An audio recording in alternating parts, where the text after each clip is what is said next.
जीवन की इच्छा इतनी हावी कैसे हो जाती है कि कोई महिला वेश्या बनना तक स्वीकार कर लेती है, जबकि वह तो उसका पल पल मरने जैसा ही है। अपना अपना सोचना है भाई कि जीवन मतलब मर जाना चाहिए ऐसी स्थिति में या ऐसे विकल्पों को चुन लेना चाहिए, ये तो अपनी अपनी चॉइस का मामला है। अब मैं जो तुलना कर रहा हूँ ना, बड़ी खराब तुलना, मुझे कहते हुए खराब लग रहा है, लेकिन मैं करूंगा जरूर, ऐसा नहीं कि मैं नहीं करूंगा करूंगा जरूर, ताकि एक कंसेप्ट समझ में आए। आप लोग कंसेप्ट समझ में आना चाहिए ना। मैं तुलना ये कर रहा हूँ कि एक विवाहित स्त्री और एक वेश्या के जीवन में अंतर कितना है, पहले ये समझते हैं।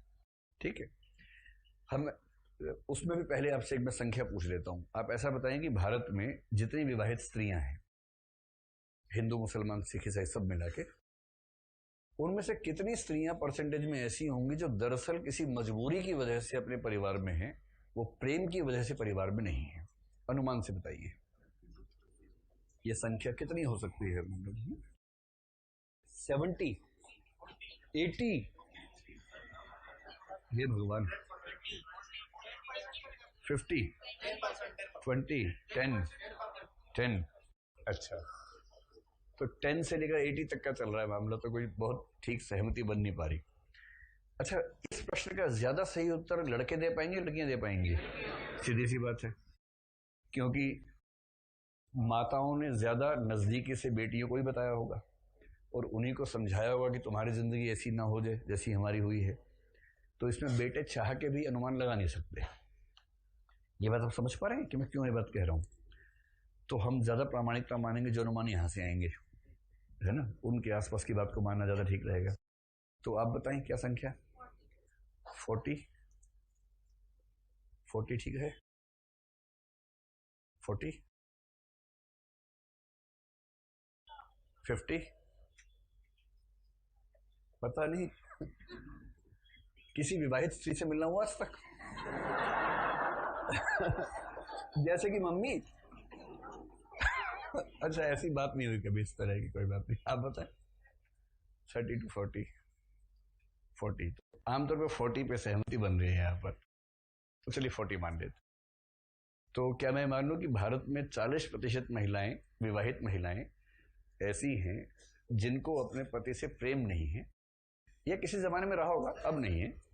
मेरे ख्याल से यह संख्या कम से कम 60-70 होगी, अगर आप मेरे ख्याल की बात करें तो। मैं तो इस बात से अचंभित हूँ कि संख्या इतनी कम क्यों आ रही है पर ठीक है, आप लोग 40 कह रहे, 40 मान लेते। मेरी व्यक्तिगत राय में तो संख्या ज्यादा होगी है। हम्म। हम्म। मम्मी हमेशा पापा की साइड लेती है, चाहे आप कितने भी गलत हो।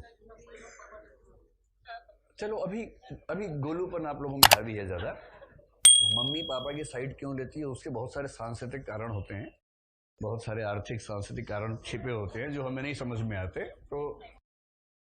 तो मैं अभी रैंडमली मान लेता हूँ।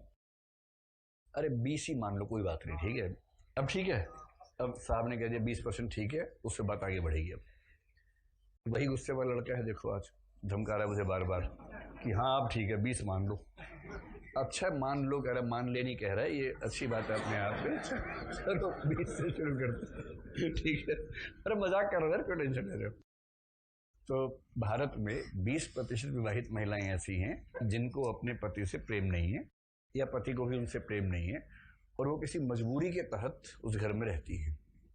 ठीक है, तो स्वाभाविक है कि उन 20% में से लगभग 20% या कुछ कम मामलों में पति और पत्नी के बीच दैहिक संबंध भी होते ही होंगे। उन दैहिक संबंधों में प्रेम नहीं होता है, तो उन दैहिक संबंधों को स्वीकार करने वाली स्त्री की मनोदशा क्या होती है? वो क्यों स्वीकार करती है उन चीजों को? उसके पीछे क्या वजह है? क्यों विद्रोह नहीं कर देती? वजह कुल मिला के दो ही है, एक आर्थिक सुरक्षा, एक सामाजिक सुरक्षा, यही मामला है ना। तो आपने, या अगर उन स्त्रियों को संबोधित करके कहें कि उन्होंने अपनी आर्थिक सुरक्षा के लिए एक ऐसे पति को ओढ़ रखा है जो दरअसल उनके प्रेम का विषय नहीं है, प्रेम का आलंबन नहीं है। ठीक। वेश्यावृत्ति में क्या होता है कि वो स्त्री एक ऐसे पुरुष से दैहिक संबंध बनाती है जिससे उसको प्रेम नहीं है, उसके बदले पैसे देती है। तो मामला दिहाड़ी और ठेकेदारी टाइप का अंतर नहीं है कि एक मामले में दिहाड़ी पे चल रहा है और एक मामले में एक ही बार में ठेका हो गया है। खराब लग रहा ना आप लोगों को? मैं समाजशास्त्र का विद्यार्थी रहा हूं और समाजशास्त्र के विद्यार्थी इन चीजों को इस तरह से देखते हैं और उससे क्या होता है कि आंखों पर पड़े बहुत सारे पर्दे हट जाते हैं। तो प्रेमहीन वैवाहिक जीवन से क्या बेहतर चॉइस ये नहीं है कि ये कहे कि भाई मैं मन का सौदा क्यों करूं, मैं केवल तन का सौदा करूंगी, और वो भी 24 घंटे क्यों करूं। अगर मुझे महीने में 1 या 2 बार सौदा करने से, समझौता करने से बाकी पूरा महीना मैं आज़ादी से जी सकती हूँ, मैं अपनी आज़ादी को पूरी तरह से गिरवी नहीं रखूंगी। जब आप समझना शुरू करेंगे सामाजिक मुद्दों को ना, तब आपको समझ में आएगा कि समाज उतनी सरल संरचना नहीं है।